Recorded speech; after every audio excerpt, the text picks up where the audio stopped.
अस्सलाम वालेकुम students. Vital institute of information technology और सी प्लस प्लस के सिलसिले का लेक्चर नंबर है 36। इस लेक्चर में हम computer science national book foundation की बुक चैप्टर नंबर 5 और अरेज के जो लैब एक्टिविटीज़ हैं उनको परफॉर्म करेंगे। सबसे पहले मैं आपको ले चलता हूँ एक्सरसाइज में अरेज एंड स्ट्रिंग्स के चैप्टर नंबर 5। इससे पहले हम चैप्टर नंबर 4 के लैब एक्टिविटीज़ प्रैक्टिकल्स कर चुके हैं। अच्छा, चैप्टर नंबर 5 में हमारे पास कुल 10 प्रैक्टिकल्स हैं, यानी कि 10 लैब एक्टिविटीज़ हैं। ये नंबर तो 11 शो कर रहा है, लेकिन पहला वही होता है कि जिसमें वो कहता है आप प्रैक्टिस करें तमाम प्रोग्राम्स की जो भी चैप्टर में हमारे गिवन है, एग्जांपल्स के और प्रोजेक्ट्स के। तो हम स्टार्ट करते हैं हमेशा दूसरे से। तो इंशाल्लाह इस पार्ट में मैं कोशिश करूँगा कि आपको 5 प्रैक्टिकल्स करवाऊँ। उसका मैंने एज़ यूजुअल डाटा और उसके जो तमाम प्रोग्राम्स हैं वो मैंने टाइप करके रखे हुए हैं। तो हम विदाउट एनी डिले हम स्टार्ट करते हैं सबसे पहले प्रैक्टिकल से। Write a program that reads 10 numbers in an array and prints them in reverse order. पहला सवाल या पहला प्रैक्टिकल बहुत ही आसान है। मतलब मैं अब एक आदत सी बन गई है कि मैं कहता हूँ कि ये बड़ा आसान क्वेश्चन है। समटाइम्स मुश्किल भी लगता है, लेकिन याद रखिएगा क्वेश्चन कोई भी मुश्किल नहीं होता अनटिल और अनलेस आप उसको समझ जाते हैं या उसको आप अंडरस्टैंड कर जाते हैं उसकी लॉजिक को, तो वो आपके लिए बहुत आसान हो जाता है। और सवाल वही मुश्किल होता है जो आपको समझ नहीं आता। तो सवाल में सिंपल ये कहा गया कि जनाब आपने एक अरे डिफ़ाइन करनी है जिसका साइज़ होगा 10, यानी उसमें 10 नंबर्स या इंटीजर्स आप ले सकते हैं। रीड्स का मतलब ही यही है कि कोई इनपुट हमने लेनी है 10 नंबर्स की अरे में, और उसको उल्टा हमने प्रिंट करना है। यानी कि अगर हम नंबर ले रहे हैं 1 2 3, तो वो उसको उल्टा प्रिंट करेगा 3 2 1। मतलब ये एग्जांपल मैंने दिया आपको। अब मैं आपको प्रोग्राम में लेके चलता हूँ। मेरे पास प्रोग्राम मौजूद है ये वाला।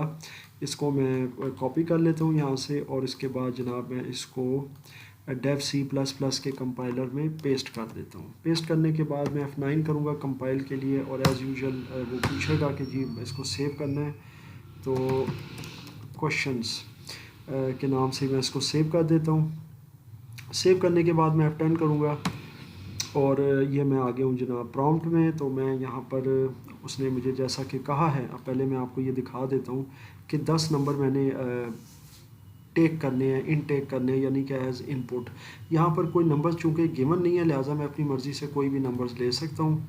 तो सबसे पहले मैं आपकी आसानी के लिए सिंपल जो काउंटिंग है वही नंबर्स मैं लेता हूँ, ताकि आपके लिए आसान हो जाए और मुश्किल ना हो। ये जनाब मैंने 10 नंबर्स लिए, तो आप देख सकते हैं कि 10 9 8 7 6 5 एंड सो ऑन। तो ये उसने रिवर्स ऑर्डर में प्रिंट कर दिया। मैं आपको इस प्रोग्राम की लॉजिक बता देता हूँ। लॉजिक बहुत आसान है। सबसे पहले जो आपके सामने है, यानी कि stdi और कोनियो, ये सिंपल आपके हेडर्स हैं जी। क्योंकि मैं प्रिंट एफ स्कैन एफ पे काम कर रहा हूँ इस प्रोग्राम में। अगर मैं सी आउट सीन पे कर रहा होता तो मैं यहाँ आईओ स्ट्रीम लेता। याद रखिएगा आईओ स्ट्रीम का जो हेडर है उसका ताल्लुक है आपके सीन सी आउट फंक्शंस के साथ, वेयर एज जो स्कैन एफ होता है वो उसका ताल्लुक आपके कोनियो यानी कंसोल इनपुट आउटपुट के हेडर से होता है। तो ये दो हेडर्स लेने के बाद जी मैं जाऊंगा एज़ यूजुअल मेन फंक्शन में, और उसके बाद एक इंटीजर डिफ़ाइन करूंगा अरे। अरे का नाम मैंने ए रख दिया है, और इसकी जो फिलिंग है अरे की, यानी इसका जो साइज़ है वो 10 है जी। फिर एक वेरिएबल मैंने आई की डिफ़ाइन कर दिया ताकि इसको मैं आइट्रेशन में या लूप में यूज़ करूं। इसका कोई भी नाम आप रख सकते हैं। नॉर्मली हम आई एक्स या कोई भी एक्स वाई जी कोई भी नाम रख सकते हैं। तो आई की स्टार्टिंग 1 से करनी है, क्योंकि ज़ाहिर है 10 नंबर्स पर मैं काम करूँगा तो 1 से 10 तक होगा। और इसका जो सेकंड जो इसका आर्गूमेंट है जिसमें ये यहाँ पर कंडीशन है गिवन, और वो ये है कि आई इज़ लेस देन और इक्वल टू 10। ठीक है जी, यानी 10 तक इसने जाना है। और उसके बाद आई प्लस प्लस ज़ाहिर है वो इंक्रीमेंट करता जाएगा, 1 में 1 जमा 2, फिर 2 में 1 जमा 3, और वो आपको भी सारी लॉजिक का पता है। स्कैन एफ के अंदर परसेंटेज डी का ये मैंने इसलिए आईओ स्ट्रीम से हट के प्रोग्राम बनाया ताकि आपको थोड़ा सा S T D I O scanf का फॉर्मेट भी एक दफ़ा याद करा दूँ, क्योंकि इससे पिछले प्रोग्राम से भी मैंने मुतादिद बार स्कैन एफ और प्रिंट एफ यूज़ किए हैं। तो मैं चाहता हूँ आप लोग इसके साथ इन टच रहें।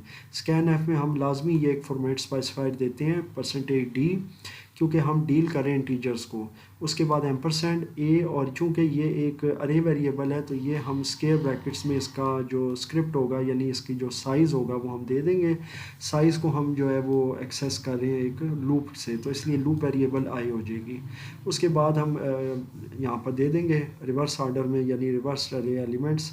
जब आप 10 के 10 एलिमेंट आप एंटर कर देंगे तो उसके बाद वो एलिमेंट्स उल्टे आपके प्रिंट होंगे। तो उसके लिए ये आपका एक पहले तो टेक्स्ट डिस्प्ले होगा और उसके बाद एक लूप चलेगा, यही लूप होगा आई वाला, लेकिन आप देख सकते हैं ये उल्टा चलेगा। यानी इसमें स्टेप वैल्यू 1 थी, इसमें अब स्टेप वैल्यू 10 होगी क्योंकि 10 से स्टार्ट होगा। Less than or equal to 10 था, अब के ये greater than or equal to 1 हो जाएगा। यानी 10 के बाद 9 होगा, 9 के बाद 8 होगा, 7 होगा, 1 से बड़ा होगा और आखिरकार 1 पर जाकर रुक जाएगा यानी इक्वल टू 1 हो जाएगा। यहाँ प्लस प्लस था, यहाँ माइनस माइनस यानी डिक्रीमेंट ऑपरेटर हो जाएगा। So it's very simple. और उसके बाद प्रिंट एफ के अंदर हम एज़ यूजुअल वही फॉर्मेट स्पेसिफायर यूज़ करेंगे और हमारी जो अरे वेरिएबल है उसको यूज़ करेंगे, जिसके अंदर जो उसकी फिलिंग या साइज़ है वो हम एक आइट्रेशन वाली वेरिएबल का आई अब दे देंगे, क्योंकि यहाँ हमने डिफ़ाइन किया था कि इसमें अरे में टोटल 10 वेरिएबल्स होंगी, वो हमने डिफ़ाइन कर दिया। लेकिन उन 10 वेरिएबल्स की जो इनटेक है वो हम कर रहे हैं लूप के साथ। तो जब लूप से कर रहे हैं तो फिर बाकी की जो एक्सेस होगी वो फिर इस लूप वेरिएबल के साथ होगी। So it's very simple. और अब हम चलते हैं जी अपने थर्ड क्वेश्चन की तरफ, या सेकंड बल्कि यहाँ पर है। तो सेकंड प्रैक्टिकल ये है कि write a program that reads 10 numbers. अच्छा जी, अब यहाँ पर हम आ गए कि जनाब एक प्रोग्राम टाइप करें जिसमें वही वंस अगेन हम 10 नंबर्स की इनपुट लेंगे और उसके बाद सबसे छोटे वाला जो है वो प्रिंट होना चाहिए और उसकी इंडेक्स भी प्रिंट होनी चाहिए। तो इसमें भी चूँकि कोई हमें नंबर्स नहीं स्पेसिफाई किए गए तो हम अपनी तरफ से कोई भी रैंडम नंबर्स ले सकते हैं। तो हम जाएंगे जी सबसे पहले अपने प्रोग्राम में, इसको मैं यहाँ से अरेज कर देता हूँ यानी डिलीट। और मैं जनाब क्वेश्चन नंबर 3, ये मैंने नाम वही रखा है लेकिन वैसे ये तरतीब के लिहाज से दूसरा क्वेश्चन है। अच्छा जी, अब ये क्वेश्चन हमारे पास आ गया और इसका तमाम जो कोड है वो मैं कॉपी करके और मैं पेस्ट कर देता हूँ अपने कंपाइलर में। यहाँ जनाब आ गया कंपाइलर में और पेस्ट कर दिया है। पेस्ट करने के बाद मैं F9 करूँगा to compile and you can see no error and no warning. F10 करूँगा जी तो ये रन हो जाएगा। अब यहाँ पर मैंने 10 अदद नंबर्स देने क्योंकि अरे 10 नंबर्स की है, 12 फिर 11 फिर 5 फिर 15 फिर 80 फिर 90 फिर 30 फिर 67 and you need not worry about how many numbers you have entered, क्योंकि जब ये नंबर्स ख़त्म हो जाएंगे अरे का साइज़ तो ऑटोमेटिकली आपको डिस्प्ले दे देगा। यानी ये 10 नंबर जब पूरे हो गए थे, आपने 10 पूरे कर दिए तो मिनिमम जो वैल्यू थी उस पूरी अरे में जो एक पूरी रेंज है उसमें आ गई है 5 और इसका इंडेक्स है 2 का मतलब ये है कि 0 1 एंड 2, क्योंकि इंडेक्स मैंने आपको शायद पहले भी बताया था, अगर आपको याद हो कि इंडेक्स 0 से स्टार्ट होती है अरे की, तो वो उसको वहाँ से 0 से लेकर 9 तक 10 वेरिएबल्स को वो काउंट करता है कंप्यूटर। तो इसका इंडेक्स जो है वो 2 हो जाएगा, यानी ये इस नंबर पर आ रही है, यानी ये जो सबसे छोटी वैल्यू है 5। सो आई होप कि ये प्रोग्राम भी आपको समझ आ गया और उसकी लॉजिक आपको समझा देते हैं। इसके अंदर मैंने स्ट्रिंग का एक हेडर यूज़ किया है और वैसे इसकी ज़रूरत नहीं है क्योंकि इसमें स्ट्रिंग का कोई काम नहीं है, लेकिन आप यूज़ कर सकते हैं। अगर आप इसको डिलीट भी कर दें तब भी यह प्रोग्राम चल जाएगा। इंटीजर अरे है जी, 10 साइज़ है इसका। एक इंटीजर मिनिमम लिया है क्योंकि हमें मिनिमम वैल्यू चाहिए तो एक वो ले ली और एक उसका ज़ाहिर है हमें इंडेक्स चाहिए तो इंडेक्स भी ले लिया, वो 0 के इक्वल कर दिए मैंने। बाद में आप इसकी फिलिंग देख सकते हैं क्योंकि मैंने यूज़र से इनपुट लेनी है तो मैंने आई वेरिएबल जो है उसको मैंने इनिशिएट करना है 0 से और वो जाएगी 10 तक और ये सारा मामला आगे आपको पता चल ही गया कि सी इन जो है वो अरे लेगा। आई जो है वो आपको पता है लूप वेरिएबल है। फिर उसके बाद मिनिमम जो वैल्यू है उसका आगे आ जाएगा अरे 0, फिर उसके बाद इंटीजर आ गया आई। अगर आप इंटीजर में यहाँ डिफ़ाइन नहीं करते तो फिर आप यानी आप देख सकते हैं यहाँ मैंने आई वेरिएबल डिफ़ाइन नहीं की तो मैंने यहाँ पर इसकी जो है ना वो आई जो है डिफ़ाइन कर दी है फॉर के अंदर। बाकी इसका वही है, आई के 1 से स्टार्ट हुआ है, 10 से कम होगी और आई प्लस प्लस। उसके बाद मिनिमम वेरिएबल जो है इसका मतलब ये है कि ये अरे आई से जो है वो बड़ी होगी। बड़ी इसलिए होगी क्योंकि आप जो भी वैल्यू लेंगे वो ज़ाहिर है उसके अंदर हम पुट करेंगे और उससे बड़ी होनी चाहिए। बाकी फिर आपके सामने मिनिमम और वो आपके सामने अब जनाब प्रिंट कर देगा। इंडेक्स जो है वो आई होगा। आई का मतलब ये कि वो जो 10 की 10 वैल्यूज़ हैं उनको वो काउंट करेगा और उसकी इंडेक्स इसके अंदर वो डाल देगा। और सी आउट दो जगह हैं, एक में मैं मिनिमम चाह रहा हूँ, इसे मैंने एंड लाइन कर दिया है, और एक और फिर सी आउट है दूसरा वो इंडेक्स के लिए, क्योंकि मुझे इंडेक्स भी चाहिए था तो इंडेक्स वेरिएबल को भी यहाँ मैंने प्रिंट कर दिया है। So it's a very simple and straight forward code, और आप इसको वीडियो पास करके लिख सकते हैं। उसके बाद जनाब हम चलते हैं अपने तीसरे प्रैक्टिकल की तरफ। जो तीसरा प्रैक्टिकल है वो क्या कह रहा है जी, इसको मैं पहले यहाँ से पीडीएफ में देखता हूँ। 1 2 और 3 फॉर द गिवन अरे, ये आपके सामने एक अरे उसने दी है जी, 4 8 5 1, ये कोई कितने नंबर्स हैं, आई थिंक 15। तो ये 15 है, यहाँ पे अरे में 15 भी दिया हुआ है, लेकिन मैं इसको इसलिए असल में गिन रहा था ताकि इसमें कोई कमी पेशी ना हो। वो कह रहा है जी write a program that prints the numbers of the times of the number 5 appears in the array. तो वो ये कह रहा है कि एक प्रोग्राम लिखें that prints the number of times the number 5 appears in the अरे, यानी कि एक प्रोग्राम एक ऐसा टाइप करें जो इस पूरी अरे में, ये जो पूरी एक रेंज है नंबर्स की 4 से लेके 11 तक आप देख रहे हैं 15 नंबर्स हैं, इसमें वो ये बताएगा काउंट करके कि 5 जो है वो कितनी बार रिपीट हुआ है। वैसे अगर हम यहाँ से देखें तो 1 2 और 3 बार ये रिपीट हुआ है, क्योंकि ये 15 है, ये 5 नहीं है, 5 नंबर के अंदर है लेकिन बाइट सेल्फ 5 नहीं है। सो हम इसको 3 बार काउंट करेंगे। अगर हमने पूरी रेंज में 5 तलाश करने फिर तो 4 बार है, लेकिन ये अगर एज नंबर आया है तो 3 बार है। तो बारा जी इसका प्रोग्राम भी मैं आपको समझा देता हूँ और रन कर देते हैं। तो यहाँ से इस प्रोग्राम को करते हैं जी सबसे पहले कॉपी, और जनाब इसके बाद हम कर देते हैं paste, control B F9 to compile and then F10। अब ये आ गया जी यहाँ पर हमारी प्रॉम्प्ट। तो हम चूँकि हमें अब यहाँ पर एक रेंज गिवन है तो इस रेंज को हम पुट करेंगे 4851 350। सो जी 4851, इसके बाद मैं थोड़ा सा भूल गया हूँ, दोबारा देखता हूँ। 4851 35012। सो 350 एंड 12। उसके बाद फिर देखते हैं जनाब के आगे क्या है, 57315।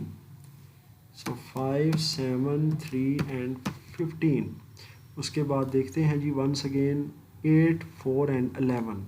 सो जनाब 8 4 एंड 11। तो ये देख सकते हैं कि the number of times 5 is repeated 3। तो इसका मतलब ये है कि जी 5 आपका 3 बार रिपीट हुआ है। तो बिल्कुल सही आ गया जी आंसर बुक के अकॉर्डिंगली, जो बुक की रेंज थी। बाकी आप इसको देख सकते हैं, बहुत आसान है। अरे का जो साइज़ है वो 15 है, क्योंकि हमारे पास 15 वैल्यूज़ हैं। काउंट को 0 से स्टार्ट कर दिया है, तो एक हमने यहाँ पर जो इंटीजर वेरिएबल थी वो यहाँ से भी डिफ़ाइन कर सकते हैं, और अगर आप यहाँ से नहीं करते तो उसको डिलीट कर दें और यहाँ पर आप आई को डिफ़ाइन कर दें। So it's simple. मैं ये चेंजिंग और ये इस तरह के एक्सपेरिमेंट इसीलिए करता हूँ ताकि आप लोगों को प्रोग्रामिंग जो है उसमें हर किस्म के वेरिएशंस देखने को मिले। बाकी आई स्टार्ट हो रहा है 0 से, लेस देन है 15 और उसके बाद plus plus. It's a straight forward iteration loop, और उसके आर्गूमेंट्स। उसके बाद आपने इनपुट लेनी है अरे वेरिएबल की, जिसके अंदर फिलिंग होगी आपके आई की, जो 15 बार करेगी। उसके बाद जनाब आपके सामने है कि आई जो है वो इसी तरह लूप चलाएगी, क्योंकि जो इनपुट लेते हैं फिर आउटपुट में भी वही लूप आपको चलाना पड़ता है।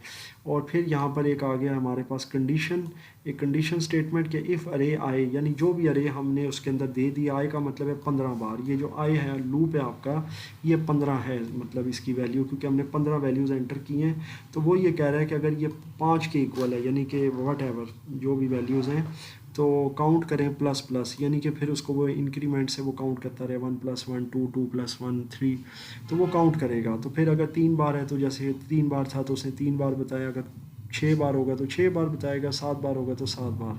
तो ये सी आउट में जो है ना जी, ये इसका आउटपुट मैसेज आ जाएगा कि the number of times 5 is repeated. तो उसके बाद वो जो काउंट की वेरिएबल, जिसके अंदर हमारा मेन आप समझ लें कि जो मामला है जो हमें चाहिए, यानी कि हमें 5 कितनी दफ़ा ये रिपीट हुआ हमें चाहिए, वो काउंट की वेरिएबल में। तो वो काउंट की वेरिएबल यहाँ हम सी आउट में यानी आउटपुट फंक्शन में डिस्प्ले करवा देंगे। तो इधर भी आप वीडियो पास करके आप ये कोड लिख सकते हैं। उसके बाद जनाब हम चले जाते हैं फर्दर अगले प्रैक्टिकल की तरह, which is the fourth practical of this session. ये आ गया जनाब इधर number 5 on lab activities for the given अरे। ये जनाब एक गिवन अरे है और इसका वो कह रहा है कि जी इसको अब आपने मतलब एक ऐसा प्रोग्राम बनाना है कि जिसमें ये मैट्रिक्स फॉर्म में हो, जैसा ये नीचे दिखा रहा है 6 3 7 8 4 5। ये बहुत आसान क्वेश्चन है। अब मैं फिर यही बात यूज़ कर रहा हूँ कि आसान है। अब मैं आपको बताता हूँ कैसे। देखें, ये आपके सामने जो ये अरे है, इसका मैं आपको थोड़ा सा समझा देता हूँ कि ये अरे जो है इसका सब्जेक्ट मैटर क्या है और ये किस तरह ये गिवन है, ताकि फिर आपको प्रोग्राम आपको कॉपी पेस्ट करके तो फिर मैं सारा आपको समझा देता हूँ। इंट अरे 3 2, देखें इंट अरे यानी ए, उसके बाद यहाँ पर 3, उसके बाद 2, उसके बाद जनाब आपका इक्वल पे जाता है 6 3 7 8, तो यहाँ पर आ गया 6 3 और उसके बाद आ गया जी 7 और 8 और उसके बाद फिर कॉमा और 4 5, उसके बाद जनाब आपका आ गया 4 और 5 और 2 ब्रैकेट्स बंद। इसको समझ लें कि ये क्या चीज़ है। देखिए जी ये एक अरे है, लेकिन इस अरे की अब ये जो आप अरेंजमेंट देख रहे हैं और इसकी जो स्क्रिप्टिंग देख रहे हैं थोड़ी डिफरेंट है, और ये मैं समझा देता हूँ। जिस तरह आप मैथमेटिक्स के अंदर मैट्रिसेस करते हैं, सेम इसी तरह ये अरे का फॉर्मेट है।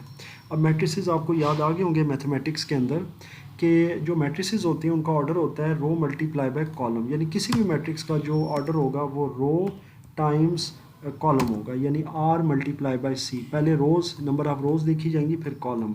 तो अरे जो होती है ना, ये वाली जो आपको ये वाला फॉर्मेट नज़र आ रहा है, इसके अंदर जो पहला आपको ब्रैकेट के अंदर फिगर नज़र आ रहा है वो रो का है, नंबर ऑफ रोज़, और दूसरा फिगर जो नज़र आ रहा है वो नंबर ऑफ कॉलम्स का है। तो ये कहलाती है 2 डायमेंशनल अरे। इसको बोलते हैं जी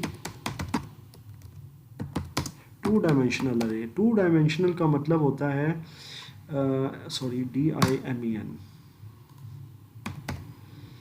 ठीक है जी। 2 डायमेंशनल अरे, इसका मतलब ये होता है कि जनाब 1 डायमेंशनल में तो एक कॉलम या एक रो हो सकता है, लेकिन 2 डायमेंशनल में कॉलम और रो दोनों होते हैं और वो एक टेबुलर फॉर्म होती है, बिल्कुल सेम जैसे मैट्रिसेस होते हैं। तो इसका मतलब ये है कि जनाब इसमें 3 रोज़ हैं, 2 कॉलम हैं। अब आप ये देख सकते हैं कि ये एक रो है, ये दूसरी है, ये तीसरी। वैसे रो पहले यहाँ से स्टार्ट होती है, लेकिन मैं आपको बता रहा हूँ कि ये एक रो है, ये दूसरी रो है और ये तीसरी रो है, और इसके अंदर 2 कॉलम्स हैं। 2 कॉलम का मतलब आप देख सकते हैं कि ये 2 एलिमेंट है, तो ये आपके 2 कॉलम बना रहे हैं, ये भी 2 कॉलम बना रहे हैं और ये भी 2 कॉलम बना रहे हैं। अब आप समझ गए होंगे कि ये इसकी जो थ्योरी है इस 2 डायमेंशनल की वो क्या है। अब आपको सवाल की तरफ लेके चलते हैं। बाकी इसके अंदर जो फर्दर काम होता है 2 डायमेंशनल अरे का, उस पर इंशाल्लाह मेरे फर्दर लेक्चर विद इन 2 और 3 डेज़ आ जाएंगे, वो भी आप फिर इंशाल्लाह ताला उसको फॉलो कीजिएगा, देखिएगा, तो आपको 2 डायमेंशनल अरे के डिफरेंट प्रोग्राम्स आपको मैं उसमें डिटेल के साथ समझाऊंगा। अच्छा जी, अब ये आ गई है जी हमें समझ के जी ये 2 डायमेंशनल अरे है। अब 3 रोज़ हैं, आप देख सकते हैं 6 7 और 4। ये बेसिकली 3 रोज़ चल रही हैं और 2 कॉलम्स हैं, यानी 6 3 7 8 और 4 5। तो हमें एक मैट्रिक्स फॉर्म में ये चाहिए। तो अब मैं जनाब आपको प्रोग्राम में लेकर चलता हूँ, इसको मैं सेव नहीं करता। तो ये जनाब प्रोग्राम आ गया यहाँ पर, और क्वेश्चन नंबर 5 यहाँ से मैंने ओपन किया और इसको मैंने कर दिया जनाब कॉपी। कॉपी करने के बाद मैं इसको ले जाता हूँ डेव C++ में पेस्ट F9 और उसके बाद F10। तो आप ये देख सकते हैं कि ये आपका आ गया मैट्रिक्स फॉर्म में, और साथ ही सम ऑफ अरे भी आ गया 33। अच्छा, अब इसका जो है ना जी आप देख सकते हैं कि ये सम कैसे आया। अब आपको मैं समझा देता हूँ। सम का मतलब ये कि ये जो इसके 6 एलिमेंट्स हैं इनको जमा कर दिया। 6 में 3 9, 9 में 7 16, 16 में 8 24, 24 में 4 28 और 5 33। तो इन 6 की 6 वैल्यूज़ को प्लस करके 33 आपका आंसर आ गया जी, ये आप देख सकते हैं। लेकिन इसमें ये याद रखिएगा कि इसमें नेगेटिव वैल्यू स्किप कर जाती हैं। अगर इसमें कोई नेगेटिव वैल्यू होगी, मैट्रिसेस में तो नेगेटिव वैल्यूज चलती हैं, लेकिन अरे में अगर इसके किसी जगह पे भी नेगेटिव वैल्यू हुई तो वो उसको प्लस नहीं करेगा। मैं आपको इस तरह समझा देता हूँ कि फॉर एग्ज़ाम्पल मैं इसको -7 कर देता हूँ, ठीक है।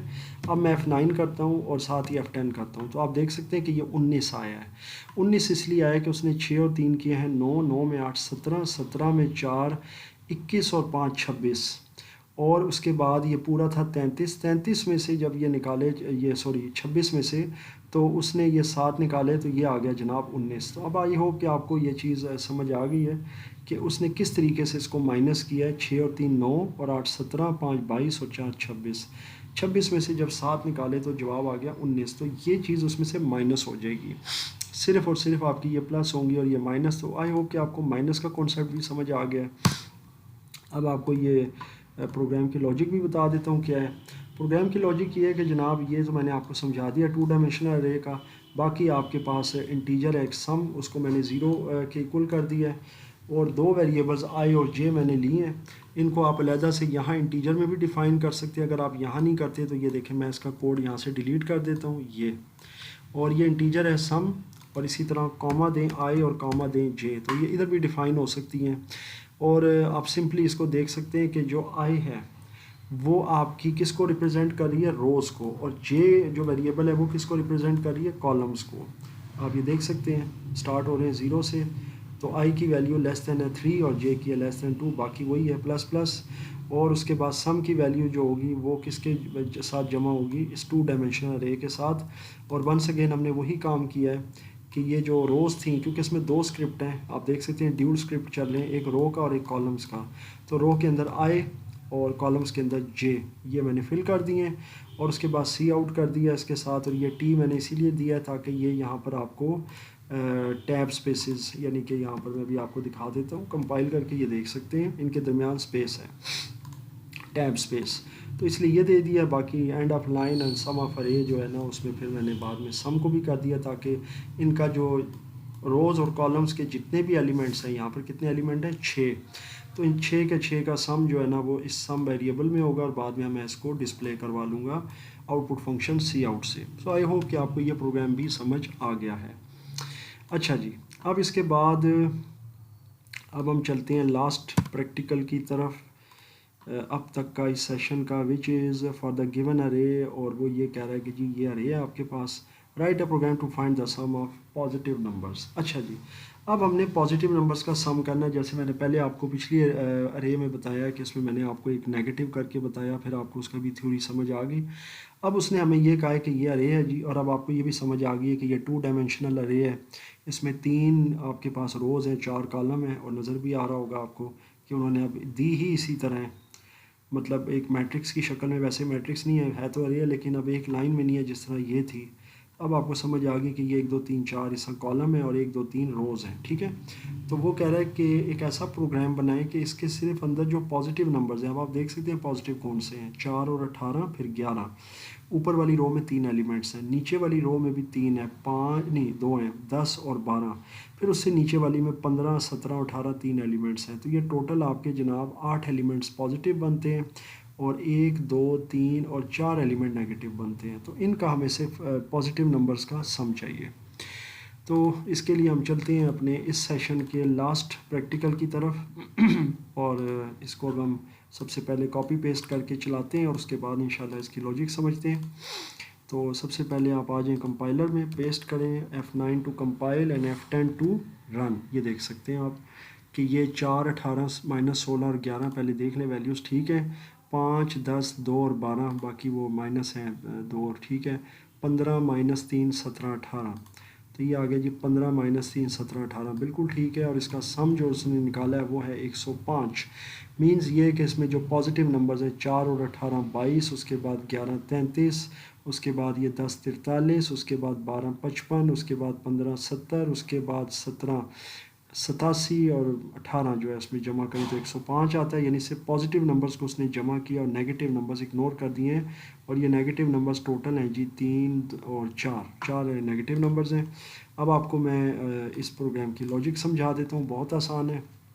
सबसे पहले एज़ यूजुअल हमारे पास एक प्रोग्राम है जिसके अंदर मैंने वही काम किया जैसा पिछले प्रोग्राम में था, कोई नई चीज़ नहीं है। आप देख सकते हैं कि इस बार इसमें 3 रोज़ के अंदर 4 4 वैल्यूज़ हैं, यानी 4 4 कॉलम हैं, तो इसलिए 4 4 वैल्यूज़ हैं। बाकी सम उसी तरह ज़ीरो के, और वो आगे आपको पता है आई और जे जो हैं ये रोज़ और कॉलम के लूप बना दिए उसी तरह, 3 रोज़ 4 कॉलम। और ये जो कंडीशन है कि वो ये है कि जनाब इनकी जो रोज़ और कॉलम्स की वैल्यूज़ हैं अगर ज़ीरो से बड़ी हों, क्योंकि जो याद रखिएगा नेगेटिव वैल्यूज़ है ना इसमें, जैसे कि -16 है या -5 या -2 है, फिर -3 है, ये ज़ीरो से छोटी हैं। पॉजिटिव हमेशा ज़ीरो से बड़ा होता है। तो ये कंडीशन आपने बस यहाँ पर, ये एक ऐसी जो कंडीशन है जो डिफरेंट है, बाकी पिछला प्रोग्राम और ये तकरीबन सेम है। तो अगर ये हो तो फिर आपने सम कर देना है इनका, ये आप देख सकते हैं। बाकी तकरीबन बल्कि सारा प्रोग्राम ही वही है जो पिछले प्रोग्राम में था, सिर्फ इसमें ये लाइन आपकी डिफरेंट है कि कंडीशन आपने देनी है कि अगर रोज़ एंड कॉलम्स के अंदर जो वैल्यूज़ हैं अगर वो ज़ीरो से बड़ी हों यानी पॉजिटिव हों, तो फिर आपने इनका जमा कर देना है। सो जो वैल्यूज़ थी पॉजिटिव उसने जमा कर दी हैं। अगर ये सारी वैल्यूज़ आप नेगेटिव कर देते हैं, अभी आप देखिएगा क्योंकि मैंने कंडीशन लगाई हुई है तो मैं सारी वैल्यूज़ को नेगेटिव करके आपको दिखा देता हूँ। यहाँ से जो 8 वैल्यूज़ इसकी पॉजिटिव थी मैंने उनको भी नेगेटिव कर दिया जी, ये लें। तो ये नेगेटिव होगी, सॉरी -17 और ये -18 होगी। अब मैं इसको F9 करता हूँ कंपाइल और F10 करता हूँ, तो ये आप देख सकते हैं सम ऑफ अरे 0 है। इसलिए 0 है क्योंकि अब इसमें कोई भी मज़ीद पॉजिटिव वैल्यू नहीं है, तो इसलिए वो इसका सम 0 कंसिडर करेगा, यानी कि ये जो इनिशलाइज इसने किया है सम को 0 के इक्वल। और ये कंडीशन चूँकि फ़ाल्स होगी है, फ़ाल्स इसलिए होगी कि कोई भी वैल्यू 0 से बड़ी नहीं है ना इक्वल है, तो इसलिए ये वाला जो अब पोर्शन है आपका सम का ये नहीं चलेगा, यानी कि ये काम नहीं करेगा। क्योंकि अगर ये काम करता है तो फिर आपको इनका सम नेगेटिव मैट्रिक्स चाहिए, क्योंकि -4 और -18 को जमा करें तो -22 आता है, फिर इसको करें तो -38 होता है, फिर इसमें ले जाएं तो -49 होता है। तो बहरहाल प्लस तो ये होगा और नेगेटिव में जवाब आएगा। मैथमेटिक्स को जानने वाले तो ये जानते हैं, लेकिन चूँकि मैंने कंडीशन अप्लाई कर दी है कि जनाब अगर ये 0 से बड़े हों या इक्वल हों यानी पॉजिटिव नंबर हो, तो तब आपने जमा करना है। चूँकि इसमें कोई भी वैल्यू पॉजिटिव नहीं है तो इस बार अब ये जमा नहीं करेगा और ये वाला पोर्शन एग्जीक्यूट नहीं होगा। तो आई होप कि आपको ये प्रोग्राम भी समझ आ गया है और इसकी मैं लॉजिक आपको यहाँ पर डिस्प्ले कर देता हूँ नोटपैड में। इसको आप वीडियो पॉज करके तो आप इसको लिख सकते हैं। इसमें मैंने से थोड़ी सी अमेंडमेंट की है सारे नेगेटिव करके। इसके नेगेटिव होने की सूरत में ये वाला पोर्शन नहीं चलेगा। सो आई होप कि आपको यहाँ तक अरे का जो चैप्टर है अब तक हमारा 5वां, उसके ये प्रैक्टिकल जो मैंने अभी आपको कराए अरे एंड स्ट्रिंग्स के, वो समझ आ गए हैं। इंशाल्लाह नेक्स्ट लेक्चर में मैं आपको अगले 5 जो आखिरी 5 प्रैक्टिकल्स हैं वो भी इंशाल्लाह करवा दूँगा। और इस हवाले से अभी आपको अगर कोई चीज़ ना समझ आई हो या दौरान प्रैक्टिकल या कोई प्रोग्राम बनाते हुए कोई मसला आता है तो मुझसे ज़रूर शेयर कीजिएगा।